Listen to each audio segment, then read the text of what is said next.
इतने सारे लोगों से घिरे होने के बावजूद हम किसी से जुड़े होने, किसी के द्वारा अपनाए जाने, किसी के द्वारा प्यार किए जाने की भावना की कमी महसूस करते हैं। हम उस बेचैनी और अकेलेपन से कैसे निपटें? एक स्तर पर सवाल इस बारे में है कि मैं आजाद कैसे हो सकती हूँ। दूसरे स्तर पर आप पूछ रही हैं मैं किसी चीज या व्यक्ति से खुद को कैसे बांध सकती हूँ। आपको तय करना चाहिए कि आपके जीवन में अधिक महत्व किसका है, आजादी का या बंधन का। प्लीज, मैं सुनना चाहूंगा।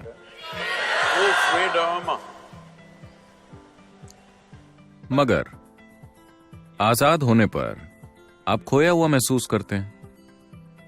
अगर आप पहाड़ों पर जाएं और आप पूरी तरह आजाद हों, मतलब कोई भी कुछ भी आसपास ना हो, आप बस पहाड़ों के खाली इलाके में हो, तो आप आजाद नहीं महसूस करते, आप खोया हुआ महसूस करते हैं। तो आजादी को संभालने के लिए एक स्तर की स्पष्टता और शक्ति की जरूरत होती है। ज्यादातर लोग आजादी को नहीं संभाल सकते। वो हमेशा खुद को बांधने की कोशिश करते हैं, मगर हर समय आजादी की बातें करते रहते हैं। अगर आप उन्हें वाकई आजाद कर दें तो उन्हें बहुत दुख मिलेगा। तो ये क्रमिक विकास की समस्या है। कहने का मतलब है, इस तरह से इंसान फिलहाल पिंजरे के पंछी की तरह है। अगर आप किसी चिड़िया को लंबे समय तक एक पिंजरे में रखें और फिर एक दिन पिंजरे का दरवाजा खोल दें, तब भी वो चिड़िया नहीं उड़ेगी। अंदर होने पर वो विरोध करेगी कि वो आजाद नहीं है, मगर वो उड़ेगी नहीं। इंसान की स्थिति ऐसी ही है। बाकी सभी प्राणियों के लिए प्रकृति ने दो लकीरें खींची हैं, जिसके भीतर उन्हें जीना और मरना होता है, और वो यही करते हैं। मगर सिर्फ इंसानों के लिए बस नीचे की लकीर होती है, ऊपर की लकीर नहीं होती, और उन्हें इसी बात की तकलीफ है। अगर उनका जीवन भी हर दूसरे प्राणी के जीवन की तरह तय होता तो वो दुखी नहीं होते, बेचैन नहीं होते, अपनी ही बुद्धि को संभालने के लिए परेशान ना होते। और अनजाने में आप यही खोज रहे हैं। आप उसे संबंधों के रूप में खोज सकते हैं, पेशे के रूप में खोज सकते हैं, राष्ट्रीयता के रूप में खोज सकते हैं, या खोज सकते हैं जात, समुदाय, भगवान, स्वर्ग या नर्क के रूप में। आप बस एक नकली लकीर खींचने की कोशिश कर रहे हैं जिसका अस्तित्व ही नहीं है। क्योंकि आजादी के लिए साहस की जरूरत होती है, एक तरह के पागलपन की जरूरत होती है। अगर आप बहुत समझदार हैं तो आप आजाद नहीं हो सकते, क्योंकि आप तर्क की दो लकीरों के बीच चलेंगे। आजाद होने के लिए बहुत ताकत चाहिए। कि आप सबसे पहले, अगर आप आजाद होना चाहते हैं तो जिस चीज की जरूरत है, क्या आप जानते हैं कि हर इंसानी अनुभव का एक रासायनिक आधार होता है? हेलो, जिसे आप खुशी कहते हैं वो एक तरह की केमिस्ट्री है, दुख दूसरी तरह की केमिस्ट्री है, तनाव एक तरह की केमिस्ट्री है, बेचैनी अलग तरह की केमिस्ट्री है, पीड़ा एक तरह की केमिस्ट्री है, परमानंद एक अलग तरह की केमिस्ट्री है, एक्सटेसी तो आप जानते हैं कि एक तरह की केमिस्ट्री है, मैंने सुना। तो आपके जीवन के अनुभव का एक रासायनिक आधार है। ये इसे देखने का सबसे सतही तरीका है। इसके दूसरे आयाम भी हैं, मगर आपको समझाने के लिए, या दूसरे शब्दों में जिसे आप अभी मैं कहते हैं, वो एक रासायनिक सूप है। सवाल बस ये है कि आप एक बढ़िया सूप है या घटिया सूप, है कि नहीं? अभी अगर आपके अंदर आनंद की केमिस्ट्री है,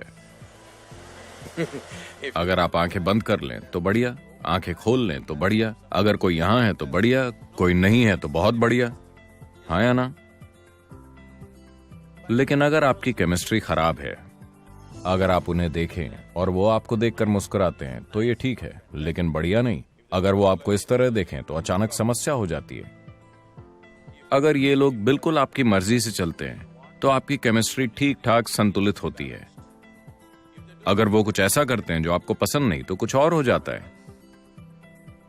तो दरअसल आपने इस मैकेनिज्म को ध्यान से नहीं देखा है कि इसका आधार क्या है, ये कैसे काम करता है, मैं इसे सबसे ऊंचे स्तर पर कैसे चला सकता हूं। अभी मान लीजिए आप बिल्कुल आनंद में हैं, मेरी तरह, तो क्या आपको परवाह होगी कि यहां कौन है कौन नहीं है? अगर वो आसपास हैं तो बढ़िया, वो चले गए तो भी बढ़िया, क्योंकि जीवन का आपका अनुभव अब इससे तय नहीं हो रहा कि आपके पास क्या है और क्या नहीं है। चाहे वो लोग हों या चीजें हों या भोजन हो या कुछ और हो, उनसे ये तय नहीं हो रहा। एक बार जब आपके होने का तरीका किसी बाहरी चीज से तय नहीं होता, तो अकेलापन जैसी कोई चीज नहीं होती, बल्कि आप अपने अकेलेपन का आनंद लेंगे, क्योंकि आप चाहें या न चाहें, इस छोटी उम्र में यह समझना थोड़ा मुश्किल है, आप चाहें या न चाहें, इस शरीर के अंदर आप हमेशा अकेले होते हैं, है ना? चाहे आप संवाद करें या संभोग या और कुछ और कुछ और कुछ, फिर भी आप इस शरीर में अकेले हैं, हाँ या ना? Hello? If you don't learn how to handle this aloneness, you have not learned anything about life. This is the most beautiful thing. अगर आप इस अकेलेपन को संभालना नहीं सीखते, तो आपने इस जीवन के बारे में कुछ नहीं सीखा। जीवन के बारे में सबसे खूबसूरत चीज ये है कि यहाँ कोई नहीं आ सकता, ये सिर्फ मेरी जगह है, आया ना? क्या ये सबसे खूबसूरत चीज नहीं है? कोई मेरे अंदर नहीं घुस सकता। वो मुझे कैद कर सकते हैं, टॉर्चर कर सकते हैं, कई चीजें कर सकते हैं, मगर वो मेरे अंदर नहीं घुस सकते, क्योंकि मेरे पास एक जगह है जो सिर्फ मेरी है। क्या ये आपके जीवन का सबसे सुंदर पहलू नहीं है? इसे तकलीफ मत समझिए, ये सबसे सुंदर चीज है। मगर आप थोड़ा रोमांटिक होकर तरसने का आनंद लेना चाहते हैं। वो कौन से गाने हैं? लोकप्रिय गाने? कौन से? किसी के लिए तरसना, मैं तुम्हारे बिना जी नहीं सकती। आजकल ज्यादातर गाने ऐसे ही हैं। एक गाना गाइए, पुराने वाले। मैं बहुत बुरा गाती हूँ, मैं बहुत बुरा गाती हूँ। मुझे शब्द बताइए, मैं गाऊंगा। I think Say it on the microphone. हम तेरे बिना रह नहीं सकते, तेरे बिना क्या वजूद मेरा। आप मुझसे कह रहे हैं? Okay, I got it. Shri Ram singer है। श्री राम वाला गाना गाइए तो। हम तेरे बिन अब रह नहीं सकते, तेरे बिना क्या वजूद मेरा। सभी लड़कों को इस तरह के गाने सीखना चाहिए, वरना आप लड़कियां नहीं पटा पाएंगे।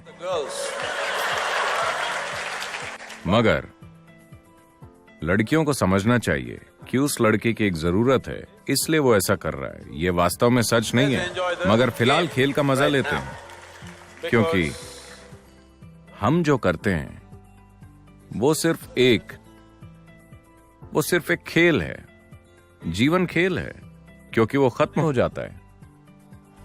But the important thing is how are you within yourself? मगर महत्वपूर्ण चीज ये है कि आप अपने भीतर कैसे हैं। अगर आप इस तरह से यहाँ हैं कि आप सिर्फ अपनी जरूरतों के अनुसार चलते हैं, तो आप बहुत ही तुच्छ जीवन जिएंगे। लेकिन अगर आप बिना किसी जरूरत के यहाँ बैठ सकते हैं, मगर जो जरूरी है वो करेंगे, तो आप एक शानदार जीवन जिएंगे। ये मेरी इच्छा और आशीर्वाद है कि आप सब एक शानदार जीवन जिएं, अपने लिए इसे सच बनाएं।